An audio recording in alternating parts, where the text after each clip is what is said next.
اعوذ باللہ من الشیطان الرجیم، بسم اللہ الرحمن الرحیم۔ تو یہ جو صورتحال ہوئی، اور اس میں یہ بھی ہوا کہ حضور جہاں جاتے تھے خود تو وہاں کے قبائل سے آپ معاہدے کر لیتے تھے۔ اب یا تو وہ جو قبائل جو تھے مقامی، پہلے تو وہ قریش کے حلیف تھے،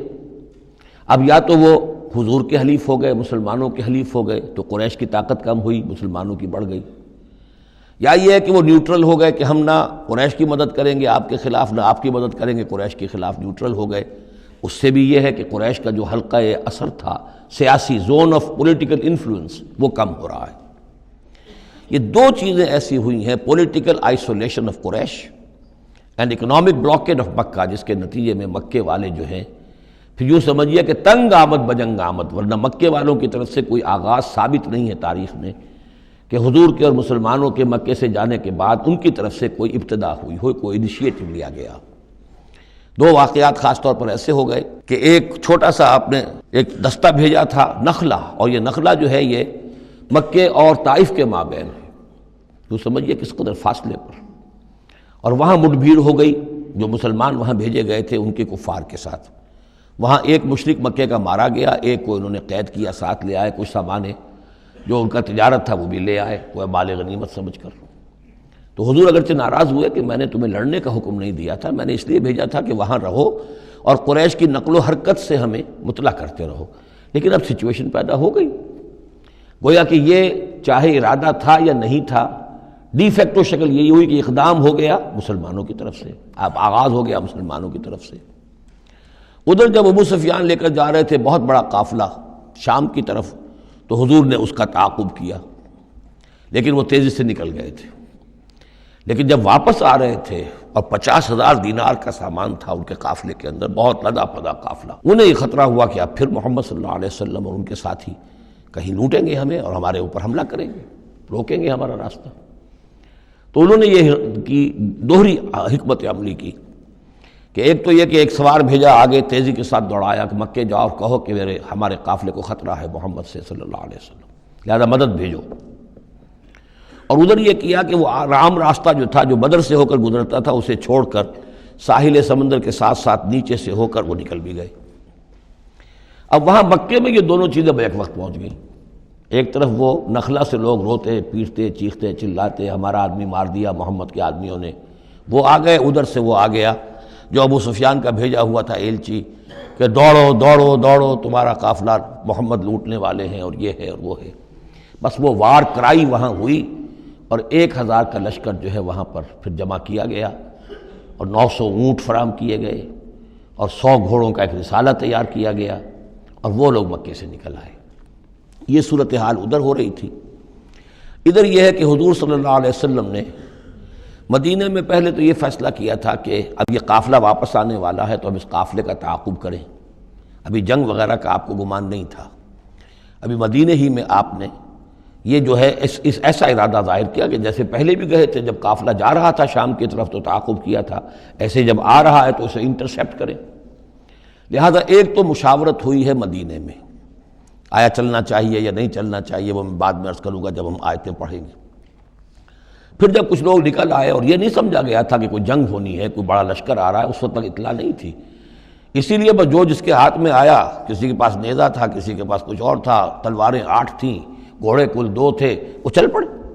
چلو اس لیے کہ مسئلہ تو قافلے کا مسئلہ ہے نا، کوئی جنگ تو ہے نہیں، کوئی لشکر وشکر تو آ نہیں رہا۔ جب آپ کچھ سفر طے کر کے مقام صفرا تک پہنچ گئے تو وہاں وحی آ گئی اور آپ کو اطلاع بھی پہنچ گئی،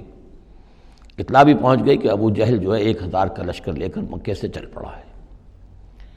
اور وحی بھی آ گئی، اللہ نے بتا دیا کہ اے نبی اب یہ 2 شکلیں ہیں، جنوب سے مکے کی طرف سے ایک لشکر آ رہا ہے کیل کانٹے سے لیس ہے، شمال سے قافلہ آ رہا ہے، اور میرا یہ وعدہ ہے کہ ان دونوں میں سے ایک ضرور تم کو دے دوں گا، تم کو فتح حاصل ہو جائے گی، یہ میرے اہل ایمان کو بتا دیجئے اور ذرا مشورہ کیجئے۔ تو دوسری مشاورت جو ہے وہ مدینے سے نکل کر ہوئی ہے مقام صفرا میں۔ یہ اصل میں جو چیزیں اگر سامنے نہ ہوں تو پھر یہ بہت خلجان ہوتا ہے، اور اکثر لوگوں کو، مترجمین کو اور مفسرین کو بہت خلجان رہا ہے ان آیات کے سمجھنے میں۔ اور اس کے علاوہ جو ایک خلجان رہا ہے وہ یہ رہا ہے کہ ایک دور ہم پر ایسا گزرا ہے انگریز کے حکومت کے زمانے میں، اور خاص طور پر جب نئی نئی مغربی سائنس اور مغربی تہذیب کا ہم پر حملہ ہوا ہے، تو چونکہ مغرب کے لوگوں نے یہ کہا کہ یہ اسلام تو تلوار سے پھیلا ہے، بوئے خون آتی ہے اس قوم کے افسانوں سے، تو ہمارے ہاں کچھ مخلص لوگ تھے، نیک لوگ تھے، جو چاہتے تھے کہ اسلام کو اور حضور صلی اللہ علیہ وسلم کی سیرت کو بچائیں، اس کی دفاع کریں۔ انہوں نے کہا نہیں اسلام تلوار سے نہیں پھیلا، حضور نے تو جو جنگیں کی تھیں وہ صرف مدافعانہ تھیں، ان کے اوپر جنگ ٹھوس دی گئی تھی اور آپ نے کوئی اقدام نہیں کیا۔ اور ان میں سب سے بڑا کام کیا ہے ہندوستان میں مولانا علامہ شبلی نعمانی رحمۃ اللہ علیہ نے، میں ان کا نام ادب سے لوں گا اس لیے کہ سر سید احمد کے زیر اثر تھے، اور وہ جو جدید جو ابھی آیا تھا، جو مغربی افکار و خیالات اور تہذیب اور تمدن اور ویلیوز اور نظریات کا جو ریلا آیا تھا، اس کا مقابلہ کرنا آسان کام نہیں تھا۔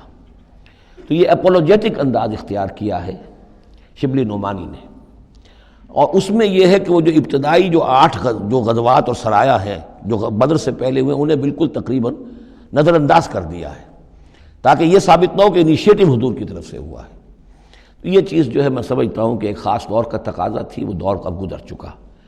اب اسلام کا یہ فکر کہ اسلام ایک مکمل دین ہے، یہ اپنا غلبہ چاہتا ہے، اور حضور کو بھیجا گیا تھا اس لیے کہ دین کو غالب کریں، اور دین کو غالب کرنے کی جد و جہد ایک انقلابی جد و جہد ہے۔ اس انقلابی جد و جہد میں جہاں پہلا مرحلہ یہی ہوتا ہے کہ پیسو ریزسٹنس ہو، اور پہلے تیاری کی جائے، دعوت، تنظیم، تربیت اور صبر محض کے ذریعے سے ایک قوت فراہم کی جائے، پھر دوسرا مرحلہ آتا ہے باطل کے ساتھ ٹکرانا پڑتا ہے، اور اس میں آگے بڑھ کر ٹکر مول لینی پڑتی ہے۔ یہ نہیں ہے کہ انتظار ہی کرتے رہیں،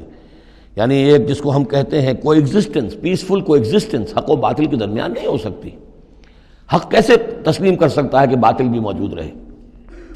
ہاں حق میں جان نہیں ہے، اہل حق جو ہیں بے جان ہیں، مردہ ہیں، تو مجبوری ہے، لیکن اگر اہل حق میں جان ہو تو وہ کیسے برداشت کریں گے کہ باطل جو ہے اس کا غلبہ رہے؟ ہاں باطل جو ہے وہ نیچا ہو کر رہے، اگر وہ مغلوبیت کی شکل اختیار کر لے تو ٹھیک ہے، لیکن یہ کہ باطل کا غلبہ ہو اور اہل ایمان میں جان بھی ہو، تو یہ دو چیزیں جو ہیں یہ تو ایک دوسرے سے بالکل متضاد ہیں۔ جیسے حضرت ابوبکر نے فرمایا تھا ایبدل الدین وانا حی، کیا دین میں ترمیم کی جائے گی جبکہ ابھی میں زندہ ہوں؟ میرے جیتے جی دین کے اندر ترمیم یہ ممکن نہیں ہے۔ تو وہی بندہ مومن کی شان ہونی چاہیے۔ تو اصل حقائق الحمدللہ بہت اچھی طریقے سے واضح ہو چکے ہیں۔ بہرحال اتنا پس منظر جو ہے جان لیجئے، اور ایک خاص اسلوب جو ہے اس سورہ مبارکہ کا، اگرچہ یہ تقریباً ایک خطبہ ہے مسلسل 10 رکوع ہے، لیکن اس میں ایک خاص مسئلے کو نکال کر پہلے درمیان شروع میں لے آئے ہیں۔ اس کی بحث آئے گی تقریباً وسط میں جا کر، لیکن اس اسلوب کو یہاں نوٹ کر لیجئے، وہ اس لیے کہ یہی اسلوب ہے جس سے ہمیں سمجھنے میں مدد ملے گی۔ سورہ توبہ کے جو ترتیب مضامین ہے وہاں بھی بہت اشکال ہے، اور بہت سے مترجمین کو جدید دور کے جو زیادہ محنت نہیں کر سکے ہیں، بس ترجمہ مکمل کرنا انہوں نے اپنے پیش نظر رکھ لیا، تفسیر مکمل کرنی ہی ہے، لہذا وہ تیزی کے ساتھ وہ دقت نظر کا ثبوت نہ دے سکے تو اس میں بڑے خلجان پیدا کر دیے۔ وہ اسلوب کیا ہے کہ اس پوری بحث میں سب سے ایک نمایاں مسئلہ یہ ہو گیا تھا غزوہ بدر کے بعد کہ مال غنیمت پر مسلمانوں میں جھگڑا ہو گیا۔ پہلی جنگ تھی، غنیمت کی تقسیم کیسے ہوگی، اس کا قانون کیا ہے، اس کا ضابطہ کیا ہے، وہ معلوم نہیں تھا۔ اور یہ کہ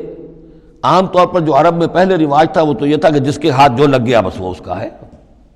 وہ تو لوٹ مار جانتے تھے، کوئی باقاعدہ جنگ جو ہے وہ تو ان کے ہاں اس طریقے سے منظم کوئی تنظیم تو تھی ہی نہیں، تو جو جس کے ہاتھ لگ گیا۔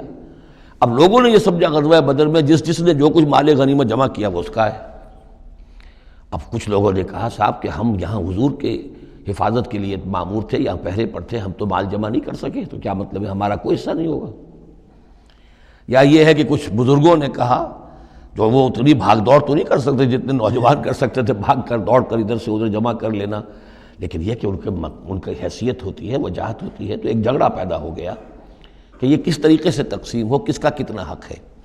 تو اس جھگڑے کا ذکر کر کے سورت شروع کی ہے، لیکن اس کے اوپر کوئی بات یہاں نہیں کی، بلکہ کیٹیگوریکل بات کی ہے کہ جڑ کاٹ دی اس کی، لیکن اس پر جو اصل حکم ہے وہ بعد میں آئے گا وسط سورت میں۔